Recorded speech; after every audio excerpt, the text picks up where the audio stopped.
Welcome students.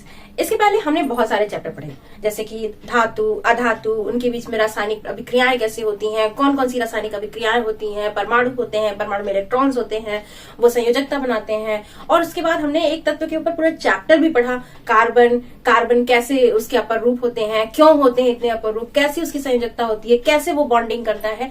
ये सारी चीजें हमने अब तक के चैप्टर्स में पढ़ा। नहीं पढ़ा है? तो कोई बात नहीं, चैप्टर सारे अवेलेबल है मेरे चैनल पे, जाके देख लीजिए।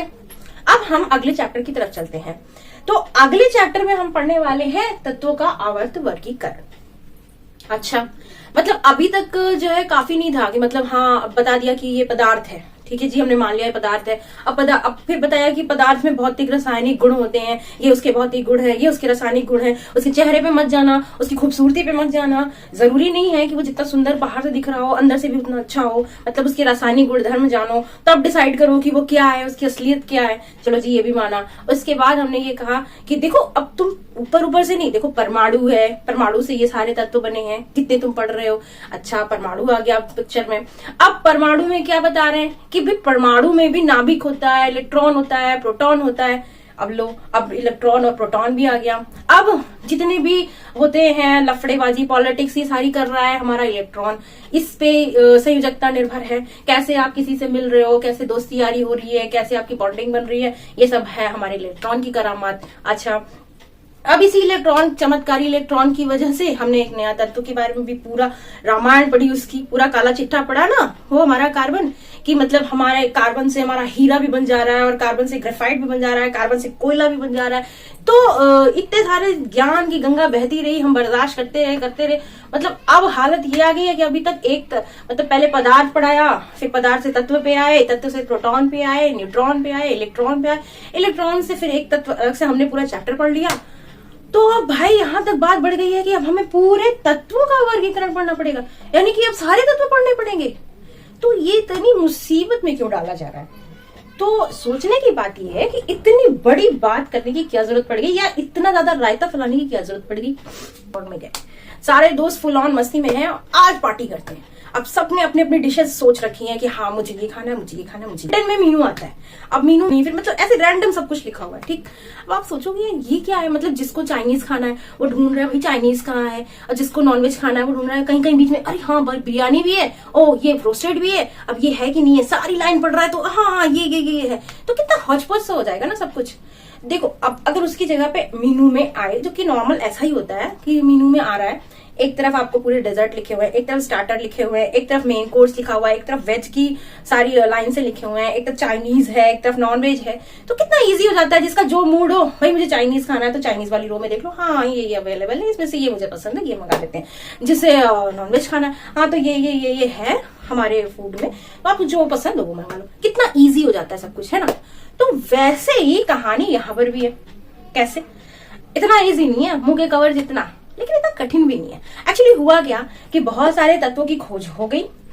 अब खोज हो गई, उसका यूज होने लगा है। अब क्या है कि अलग अलग तत्वों में अलग अलग गुणधर्म होते ही हैं। कुछ के कुछ से मैच भी करते थे कि भाई किसी उस समय, जिस समय पहली आवर्त सारणी बनाई गई थी, उसमें क्या था कि 63 तत्वों की खोज हो गई थी जब मेंडलीफ ने अपनी आवर्त सारणी बनाई थी। लेकिन उसके पहले भी कुछ प्रयास किए गए। क्यों हुआ ये कि बहुत सारे तत्वों की तो हमारे पास खोज हो गई थी, और बहुत सारे लोगों के गुणधर्म मिलते भी थे। लेकिन अब क्या है ना कि अब सब रैंडम इधर उधर बिखरे हुए हैं, कोई उनमें सिमेट्री ही नहीं है। हाँ, तो अब होता ये था कि जब हमें कुछ जानना होता था तो हमें सबको उठा के, अरे ये डिब्बे में अच्छा ये है, ये सारी। अब एक कप चाय बनाना है तो सारे डिब्बे खोल के देखो, अच्छा इसमें, अरे ये तो अचार है, अरे ये तो देशी घी है, अरे ये चाय पत्ती, मिल गई चाय पत्ती, अब चलो चीनी ढूंढते हैं, अब ये मिल गई चीनी, अब चलो इलायची ढूंढते हैं। पूरे किचन का आपने रेड मारी, तब जाके एक कप चाय बनी। तो ये बहुत डिफिकल्ट हो जाता है ना। वैसे यहाँ पर ये हुआ कि बहुत सारे तत्व अवेलेबल तो थे, लेकिन सबके गुणधर्म भी पता थे, पर उनका अरेंजमेंट नहीं हो पा रहा था। और अगर वो अरेंज हो जाए तो आसान हो जाए स्टडी करना, यूज करना, है ना। तो उसके लिए दिमाग ये लगाया गया कि इनको जो है एक टेबल में लगा दिया जाए, एक सीरीज इनकी बना दी जाए, कोई सिस्टम बना दिया जाए, ठीक है। तो अब उसके लिए कुछ लोगों ने दिमाग लगाया। तो उसमें सबसे पहले डॉबे राइनर ने अपना एक फॉर्मूला दिया, जो है त्रिक का सिद्धांत। उन्होंने त्रिक में क्या था कि वो ये बोलते थे कि मतलब जैसे एक सब्सटेंस है, एक कोई तत्व है ए, एक है यहाँ पर C, और इसके जो बीच का होगा, मतलब एक औसत जो होगा, वो कैरेक्टर होगा B में। ठीक है, तो इस तरह से आप जान सकते हो कि A और C का कैरेक्टर अगर जान रहे हो तो उन दोनों के बीच का जो सम होगा, औसत होगा, वो कैरेक्टर होगा B में। अच्छा, अब आप ये बताओ, अब मान लो कोई एक बंदा है, ठीक है, मान लो ये एक कोई है, मान लो कोई नया नया आया आपकी क्लास में, बहुत अट्रैक्टिव है, बहुत बढ़िया, मतलब अब जच गया है जी आंखों को, लेकिन पता कैसे लगाएं? तो अब आपको उसके बारे में जानने के लिए आपको A के बारे में जानना पड़ेगा, आपको C के बारे में जानना पड़ेगा, फिर उनका मिला के कुछ नया निकालना पड़ेगा, कुछ इसके गुण कुछ उसके गुण, तो आप समझ पाओगे कि इस B में ये किस टेस्ट का बंदा है, किस टेस्ट की बंदी है। तो अब ये हो गया ना लफड़े वाला काम। अब आपको जानना है सिर्फ B के बारे में, लेकिन उसके लिए you have to know about A and C also. तो ये तो लफड़ा हो गया ना, मतलब कभी कोई एक अकेला रह ही नहीं सकता, उसके लिए तीन के बारे में आपको जानना ही जानना है, और कुछ जरूरी भी नहीं था, है। तो ये फॉर्मूला काम नहीं आया। अच्छा, फिर और स्टडीज हुई, और स्टडीज होने के बाद न्यूलैंड्स नाम के साइंटिस्ट आए, उन्होंने अष्टक का सिद्धांत दिया। अष्टक तो आपने पहले भी सुना है ना?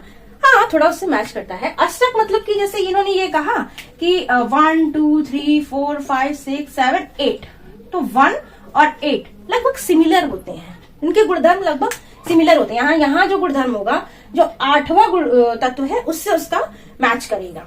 लेकिन हर बार ऐसा होता नहीं था, है ना, कि मतलब ऐसे अरेंज करते जाते थे, तो हर बार ऐसा नहीं होता था कि इसका इससे मैच करे तो इसका मतलब है कि 2 का 9 से मैच करना चाहिए, 3 का जो है 10 से मैच करना चाहिए, है ना। लेकिन हर बार ये चीज मिलती नहीं थी, मतलब कभी कभी मिल जाती थी, तभी इन्होंने लगाया था, लेकिन हर बार नहीं मैच कर पाती थी। तो ये वाला फॉर्मूला भी मतलब सब पे काम नहीं किया, अष्टक का नियम भी सब पे काम नहीं किया। अब उसके बाद ये हुआ कि मतलब अब कोई फॉर्मूला ही नहीं काम कर रहा है, तो अब क्या करें? हाँ, तो बहुत सारा माथा पची, तो बहुत आसान लग रहा है कि बड़े आराम से, देखो यहाँ त्रिक का नियम उन्होंने दिया था, तो ये जचा नहीं हमें, तो फिर अष्टक का नियम आया, मतलब वो भी नहीं जचा, मतलब ठीक नहीं है। हम तो अभी क्या है, अभी ऐसी बहुत आसान है, हाँ ठीक नहीं है, ये गलत बात है, तो कुछ नया देखते हैं। तो फिर मेंडलीफ आए और उन्होंने अपना फॉर्मूला लगा दिया और बन गई आवर्त। इतना आसान नहीं था, ठीक है। अब क्या है, मेंडलीफ के दिमाग में ये आया कि कुछ एक बेस होना चाहिए जिससे हम सबका वो करें, तुलना करें, उससे मैच कराएं। तो उन्होंने क्या लिया कि परमाणु भार लिया, ठीक है, और उसके मूल गुणधर्म, जो उस तत्व के मूल गुणधर्म थे और रासायनिक गुणधर्म, उन सबको मैच कराया। तो उन्होंने ये देखा कि परमाणु भार से, जैसे जिसका परमाणु भार सिमिलर होता था, उससे उसका रासायनिक गुणधर्म भी कहीं ना कहीं मैच करता था। जैसे रासायनिक मतलब कि उसका हाइड्रोजन के साथ कैसी बॉन्डिंग है, उसकी ऑक्सीजन के साथ कैसी बॉन्डिंग है, तो ये सब जो है मैच करती थी, हाँ, और लगभग मैच करती थी। तो उस तरह से उन्होंने उस सबको अरेंज कर दिया। अब उन्होंने कैसे, एक टेबल मतलब एक सीरीज में ही अरेंज कर दिया। देखो, उन्होंने ऐसे ही रख दिया कि ऑक्साइड कैसा बनाता है वो, ठीक है, और फिर हाइड्रोजन के साथ कैसे उसका रिएक्शन होता है, फिर अब जैसे इस तरह से hydrogen helium, hydrogen lithium, sodium, फिर बेरियम, मैग्नीशियम, ऐसे ऐसे करके उन्होंने बनाया, और लास्ट में उन्होंने संक्रमण की श्रेणी भी बनाई। तो कुछ तो ठीक था, कुछ तो ठीक था, मतलब इस तरीके से मैच तो करता है, लेकिन ये पूरी तरीके से मैच नहीं करता था। अब वो क्या करते थे, भार के, देखो भार जो होता है, परमाणु भार होता है, वो होता क्या है? परमाणु भार क्या होता है? परमाणु भार होता है वो नाभिक के अंदर जितने प्रोटॉन है और जितने न्यूट्रॉन है उनको जोड़ दो तो वो परमाणु भार होता है ना।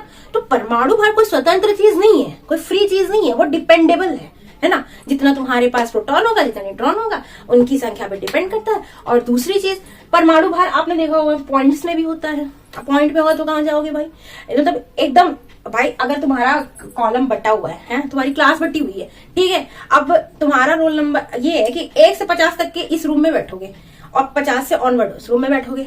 अब अगर तुम्हारा रोल नंबर 50.5 है तो तुम कहाँ बैठोगे, किस रूम में बैठोगे भाई? तो ये प्रॉब्लम थी। अब इनका तो सब एक सेक्शन डिवाइड है ना, तो अब क्या है, परमाणु, अब कभी कभी ये भी प्रॉब्लम हो जाती थी कि जो गुणधर्म है वो जो है उलट जाते थे। जैसे परमाणु भार के हिसाब से एक यहाँ पर जो गुणधर्म आया, अब फिर अगले का, लेकिन अब जैसे ये कोबाल्ट है, कोबाल्ट का परमाणु भार है 58.9 और निकिल का 58.7, लेकिन इनको इनके गुणधर्म की वजह से कोबाल्ट को पहले लिखना पड़ा और निकिल को बाद में। तो ये सारी प्रॉब्लम हो रही थी, बीच बीच में गैप भी आ रहे थे, क्योंकि बहुत से तत्वों की तब तक खोज नहीं हुई थी। तब तक सिर्फ 63 तत्वों की खोज हुई थी। हालांकि मेंडलीफ ने ये कहा कि ये सारे तत्व बीच में अभी और खोजे जाएंगे, वो यहाँ बीच में रहेंगे, वो सही था। मतलब बहुत हद तक सही था, लेकिन कुछ फ्लॉज थे। अब जैसे हाइड्रोजन है, हाइड्रोजन के गुणधर्म देखो हेलोजन से भी मिलते हैं, है ना। हेलोजन की तरह वो जैसे क्लोरीन है, फ्लोरीन है, ये हेलोजन ही तो है। क्योंकि हाइड्रोजन के बाहर कितना है, आउटर मोस्ट में कितना इलेक्ट्रॉन है हाइड्रोजन में बाहर, एक इलेक्ट्रॉन है ना। और हेलोजन में भी बाहर एक इलेक्ट्रॉन होता है। तो जैसे ये रिएक्शन करता है वैसे ये भी रिएक्शन करता है ना। जैसे कि ये HCl बनाता है, वैसे ही जो सोडियम देखो इसका तत्वों के साथ भी मिलता है और इसका धातुओं के साथ भी और अधातुओं के साथ भी मिलता है गुणधर्म, है ना।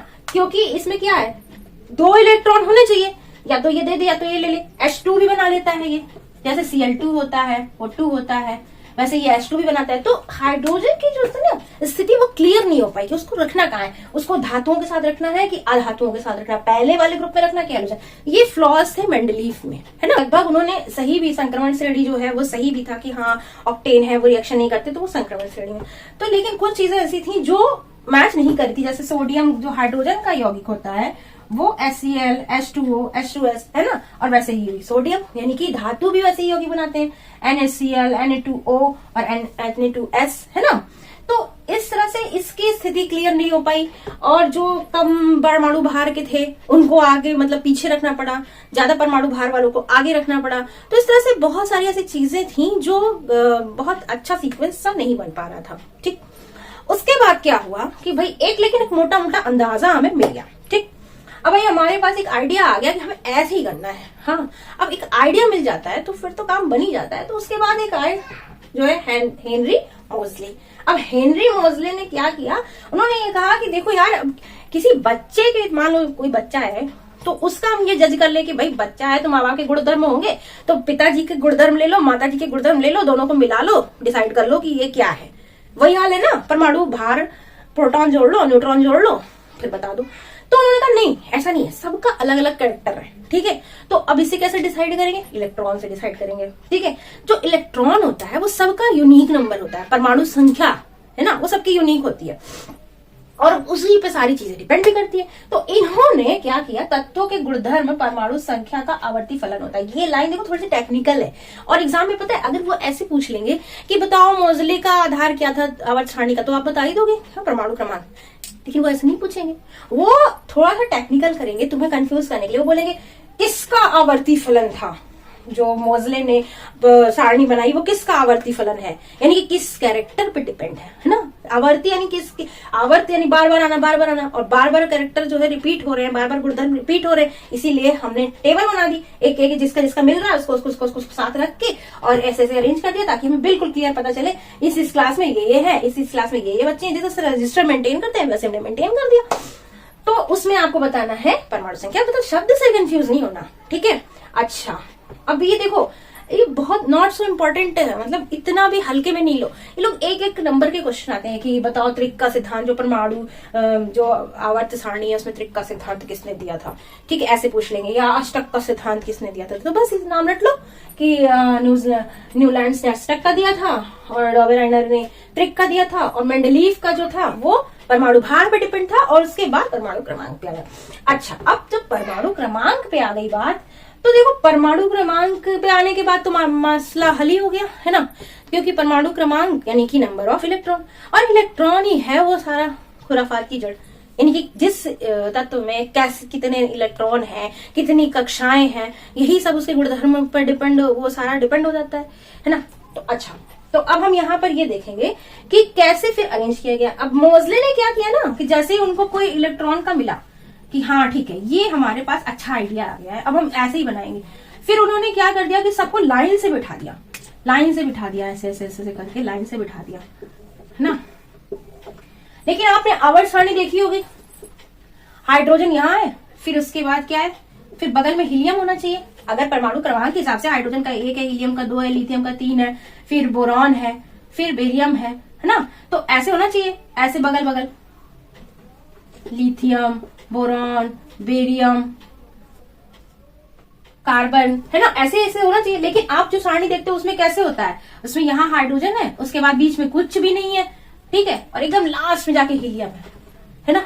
लेकिन बताया तो ये था कि ऐसे ऐसे करके अरेंज कर देंगे। फिर ये क्यों, देखो बताया क्या गया है, मैंने क्या बताया, मैंने ये बताया कि परमाणु क्रमांक के आधार पे अब हम इनके जो गुणधर्म है वो मैच करेंगे और उस हिसाब से हम अरेंज करेंगे। ठीक, तो अब देखो हमें हाइड्रोजन का एक है, एक के बाद हमें दो ही रखना है, लेकिन हमें ऐसे रखना है कि वो एक पूरे वर्ग में एक सारे तत्व सारे एक दूसरे से मिलते रहे। लेकिन जो हीलियम है ना, ये बहुत ही मतलब रद्दी आदमी है सही में। बताओ क्यों? अब इसका परमाणु क्रमांक है 2, लेकिन इसकी करतूत, इसके जो क्रियाकलाप है, काली करतूतें हैं, वो किससे मिलती हैं? ऑर्गन से, नियॉन से, उत्कृष्ट गैसों से, मतलब एकदम बाउंड्री पार। ठीक है, अब हम उसको कहाँ रखें भाई? धीरे धीरे, जैसे ये है, अब इसकी संयोजकता 1 है, फिर 2 होती, फिर 3 होती, फिर 4 होती, धीरे धीरे परमाणु त्रिज्याएं बढ़ती हैं, धीरे धीरे विद्युत ऋणात्मकता बढ़ती। ऐसा इनका कुछ नहीं है, इनके पास 2 नंबर ऑफ 2 है इलेक्ट्रॉन, और ये बिल्कुल बाउंड्री पार। तो क्या किया जाए? मतलब इनके लक्षण, मतलब खानदान तो इनका ठीक ठाक है, लेकिन इनके लक्षण ऐसे हैं कि इनको बर्दाश्त भी नहीं किया जा सकता, तो इन्हें भेज दिया गया विदेश। हाँ, ताकि किसी को इनकी काली करतूतों का पता भी न चले और नाम भी हमारा हो जाए। तो इनको कहाँ रखा गया? बीच में किसी को जगह नहीं दी गई, एक साइड हाइड्रोजन रखा गया। हाइड्रोजन भी कम थोड़ी है, कभी इससे मिलता है कभी उससे मिलता है इसका कैरेक्टर। तो हाइड्रोजन को एक साइड रखा गया और हीलियम को एक साइड, बीच में कुछ भी नहीं। कुछ होगा तो कुछ, कोई भी वर्ग बनाया जाएगा उसमें कुछ भी रखा जाएगा तो मिसमैच कर जाएगा, तो बीच में कुछ नहीं। अब उसके बाद तीसरा जो है उसको रखा गया लिथियम को हाइड्रोजन के नीचे। क्यों? क्योंकि लिथियम का जो गुणधर्म था वो हाइड्रोजन से मिलता था। ठीक है, फिर लिथियम रखा गया, लिथियम के बाद बेरियम रखा गया। अब बेरियम के बाद इसका रखा जाना चाहिए था बोरॉन को, है ना? बोरॉन का 5 होता है। ठीक है, अब बोरॉन के बाद कार्बन रखना चाहिए था, फिर कार्बन 6, 7 नाइट्रोजन, 8 ऑक्सीजन, फिर 8, 9 क्या फ्लोरीन, इस तरह से 10। तो अब इस तरह से जो है यहाँ पर ये तो हमारा हो गया, लिथियम का कैरेक्टर मिलता था हाइड्रोजन से, हमने हाइड्रोजन के नीचे लिथियम रख दिया, इसके बाद बेरियम रख दिया। लेकिन अब बेरियम के बाद अब बोरॉन की बारी आई, तो बोरॉन भी पार्टी बदल दिया। मतलब बोरॉन में नंबर ऑफ इलेक्ट्रॉन तो 5 है, ये तो ठीक है, लेकिन उसके कैरेक्टर जो है वो थोड़ा लूज है, वो मिल ही नहीं रहे, और बाकियों के भी कैरेक्टर नहीं मिल रहे। अब प्रॉब्लम हो गई। तो अब क्या है कि इनको यहाँ बीच से उठा के एकदम साइड कर दिया गया। ठीक है, और बीच में जिनके कैरेक्टर्स मिलते थे उनको ऐसे अरेंज करते हम चले गए। तो इस तरह से जो हमारी आवर्त सारणी बनी हुई है उसका एक अलग ही शेप बना हुआ है। कैसा? कि वो बीच में धसी हुई है, ठीक है, थोड़ी सी, जैसे इधर थोड़ा ऊंची है, फिर यहाँ पर 2 रखे हुए हैं, फिर हमने यहाँ पर जो है बनाए हुए हैं, और बीच में ये S वाला ब्लॉक का है, ये D वाला है, ये PA आप आगे पढ़ोगे, SPDF ये भी बाद में पढ़ोगे। SPDF क्या होता है कि ये कोश, उपकोश होते हैं जिसमें इलेक्ट्रॉन्स रखे हैं, पॉकेट होते हैं जिसमें इलेक्ट्रॉन रखे जाते हैं। ठीक है, अच्छा, तो इसमें ऐसा हुआ कि ये जो है यहाँ पर बीच में हमने D वाले, क्योंकि कैरेक्टर के हिसाब से, गुणधर्म के हिसाब से, और ये हमारा जो परमाणु क्रमांक का सीरियल है ये भी नहीं बिगड़ना चाहिए, इसलिए हम बीच में मजबूर हो गए यहाँ पे कुछ भी ना रखने के लिए। तो इससे एक सीरियल बन गया, यहाँ के बाद यही वाला तत्व आया, उसके बाद यहाँ वाला आया, फिर यहाँ ऐसे करके।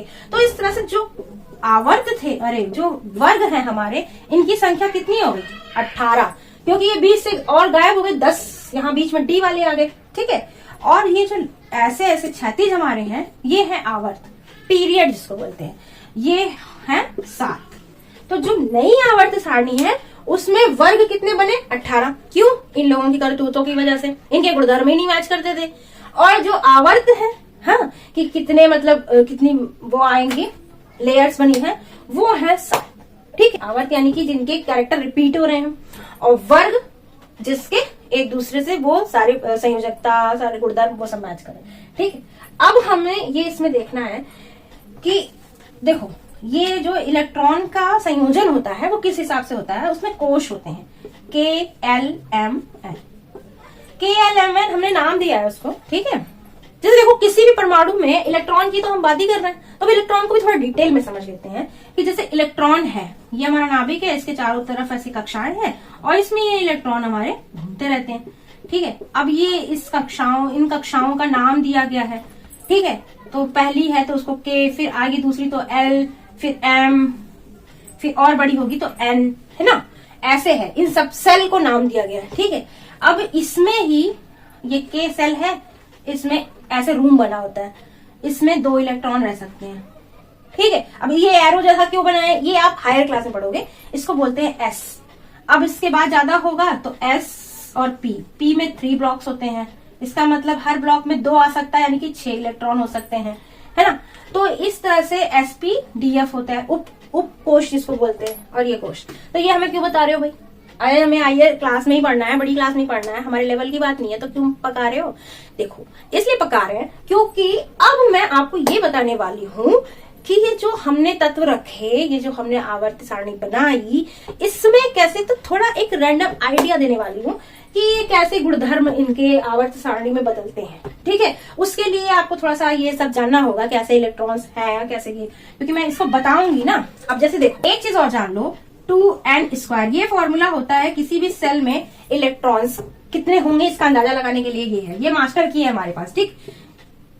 के का मतलब हो गया पहली सेल को हमने के बोला है, दूसरा L, 2, 3, 4, ठीक। अगर के है तो 2 रख, ये n जो है ये यही नंबर है, ये रखोगे तो कितना हो जाएगा 2, है ना। अब L के लिए 2 गुणे L में 2 है तो क्या हो जाएगा 8। फिर M है, M के लिए कितना है 3 का वर्ग करें, 3 3 9 दूनी 18, ठीक। और L के लिए 2 गुणे 4 4 16 दूनी 32। तो ऐसे अरेंज होता है, 2 है, फिर 8, फिर 8, फिर 18, 18, 32, 32, ऐसे करके अरेंज होता है। 2, 8, 18, 18 करके 2 बार होता है, फिर 32, 32 ऐसे करके इलेक्ट्रॉन जो है अरेंज करते हैं ये लोग अपने सेल में, ऐसे एडजस्ट करते हैं, ठीक।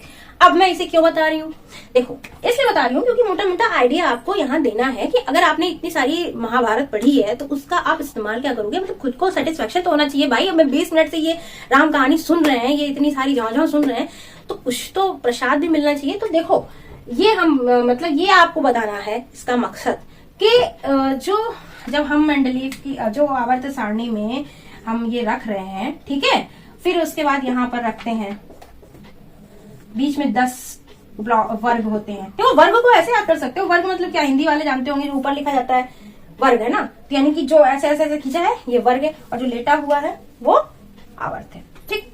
अच्छा आप देखो इसमें होता ये है कि जो यहाँ मतलब पहला, आप इसके पहले ही पढ़ चुके हो कि संयोजकता के आधार पर गुणधर्म होते हैं, हाँ। तो जो इधर के तत्व होते हैं वो मोस्टली क्या होते हैं, धातु होते हैं। क्यों धातु होते हैं, क्योंकि पॉजिटिव चार्ज होता है उनके ऊपर। क्यों होता है, क्योंकि उनके बाहरी कक्षा में एक इलेक्ट्रॉन घूम रहा होता है और वो उसको त्याग देते हैं और अपने आप को संतुष्ट करने के लिए, ठीक। अब जो देगा भाई वो तो ऋणी होगा, मतलब जो लेगा वो, जो देगा वो तो धनी होगा ना। तो ये धनायन बनाते हैं, ठीक है। तो ये धनायन बनाते हैं, और लेता कौन है, जिसको जो है जिसके पास 7 इलेक्ट्रॉन है, ठीक है, वो लेगा, उसमें 1 इलेक्ट्रॉन की कमी है। तो इधर जो है क्लोरीन है, फ्लोरीन है, ये सब क्या है, ये अधातुएं हैं भाई। देखो जिसके पास धन है, जिसके पास पैसा है, वही तो ठोस होगा ना भाई। जिसके पास जो क्या है आजकल, जिसके पास पैसा है उसी की तो इज्जत है, उसी को भाव दिया जाता है, उसी का क्या लोड लिया जाता है ना। तो इनके पास ये धनायन है, इनका ही लोड ले, तो ये ठोस है, यानी कि ये धातुएं होती हैं। और जो भाई ले रहे हैं तो वो हवा में ही है, उनका तो कुछ अता पता है नहीं कितने दिन कैसे ठिकाना, कैसे काम चलना है, तो वो अधातुएं हैं। इनके बीच में उपधातुएं भी होती हैं, मतलब कुछ लोग ऐसे भी होते हैं कि जो मतलब बने रहते हैं फटे हाल, लेकिन इतना भी गरीब नहीं होते हैं। तो वो उनके अंदर धातु और अधातु दोनों के गुण होते हैं, है ना। वैसे तो वो मतलब धातु बने रहेंगे और उनके साथ थोड़ा भी 19-20 किया जाए ना, थोड़ा सा चापलूसी कर दिया जाए, थोड़ा सा गर्मी दिखा दिया जाए, तो वो अधातु जैसे कैरेक्टर, या अधातु है तो धातु जैसे कैरेक्टर दिखाने लगते हैं। तो इस तरह से इधर जो होते हैं। अच्छा वर्ग में क्या है, वर्ग में एक एक, जैसे हम ऊपर से नीचे की तरफ जब जाएंगे तो क्या होता है कि परमाणु क्रमांक भाई इस तरह एक परमाणु क्रमांक बढ़ रहा है ना।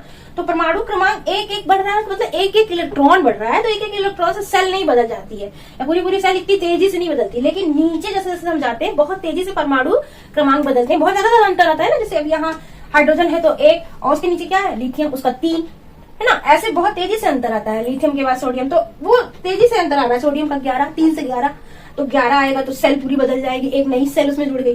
तो जब एक नई सेल आ गई तो उसकी इलेक्ट्रॉन, उसकी नाभिक से दूरी बढ़ गई, है ना। अब अगर नाभिक से दूरी बढ़ गई तो जाहिर सी बात है नाभिक में पॉजिटिव चार्ज है, बाहर इलेक्ट्रॉन नेगेटिव चार्ज है।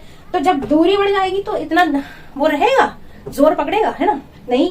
तो इनमें क्या है कि जब इतना दबाव ही नहीं है, तक खिंचाव ही नहीं है, तो इनकी परमाणु त्रिज्या बड़ी होती जाती है। यानी कि जब हम ऊपर से नीचे जाते हैं, वर्ग में जब ऊपर से नीचे जाते हैं, तो परमाणु त्रिज्या बड़ी होती जाती है। क्यों बड़ी होती जाती है? क्योंकि उनके बीच में जो आकर्षण बल है वो घटता जाता है। सब चीजें एक दूसरे से जुड़ी हुई है, बहुत कठिन चीज नहीं है। देखो अब नीचे क्यों ऐसे हो रहा है भाई, परमाणु त्रिज्या भाई क्यों नहीं बढ़ेगी?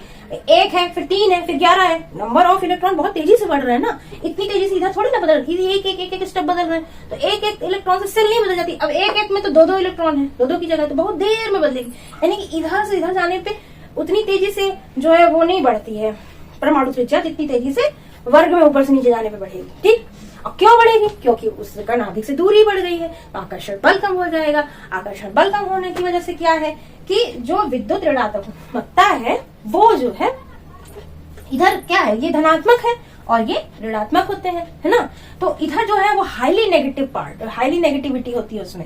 लेकिन क्या होती है, जब नीचे जाते हैं तो उतना हाईली नेगेटिविटी नहीं आएगी, ठीक है, क्योंकि वो अब इतना आराम से वो इलेक्ट्रॉन छोड़ देता है ना, बहुत आराम से। जितना ज्यादा सेल, जितनी ज्यादा दूरी होगी उतनी बाउंडिंग कम होगी, पॉजिटिव चार्ज की ताकत वहां तक पहुंच ही नहीं रही है, बहुत आराम से इलेक्ट्रॉन चले जाएंगे बाहर। आपने ये देखा कि जो आवर्त सारणी है उसमें हमने तत्वों को किस हिसाब से लगाया। फाइनली हमने उसके लिए परमाणु क्रमांक लिया और परमाणु क्रमांक के बढ़ते हुए क्रम में हमने लगाया। और इसको की ये इतना हमने रायता क्यों फैलाया, ताकि हमें जो है सिस्टमैटिक पता रहे भाई कि अगर ये ग्रुप है तो इसमें ये कैरेक्टर होगा ही होगा। ठीक है, अब ये कैसे निकालोगे कि कौन किस ग्रुप में। ये आपने ये आवर्त सारणी देख रखी है कि 1 है, 2 है, तो वो इधर है, और उसके बाद जब इधर जाते हैं, हाँ 1 2 तक यहाँ पर मिलता है, ठीक है। उसके बाद यहाँ देखो लिथियम है, लिथियम का 3 है, बेरिलियम है 4 है। इसके बाद ये यहाँ बोरॉन यहाँ जाता है 5 से, बीच में 10 का अंतर आ जाता है।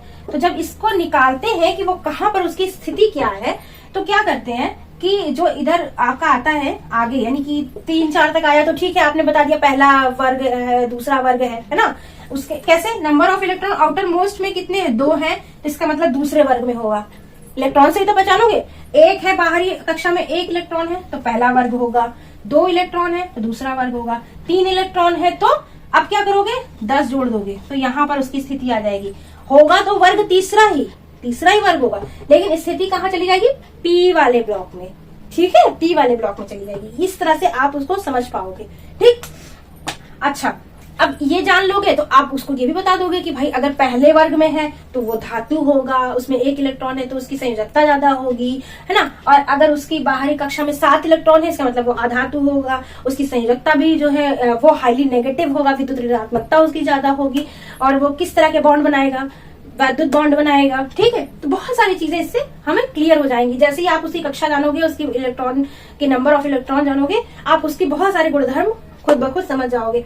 अच्छा, अगर उसके आउटर मोस्ट में 8 इलेक्ट्रॉन है तो वो उत्कृष्ट नोबल गैसेस होंगी जो किसी से रिएक्शन नहीं करती हैं, उनके अष्टक पूर्ण होते हैं, वो वैरागी होते हैं। तो इस तरह से हमने ये पूरी आवर्त सारणी देखी।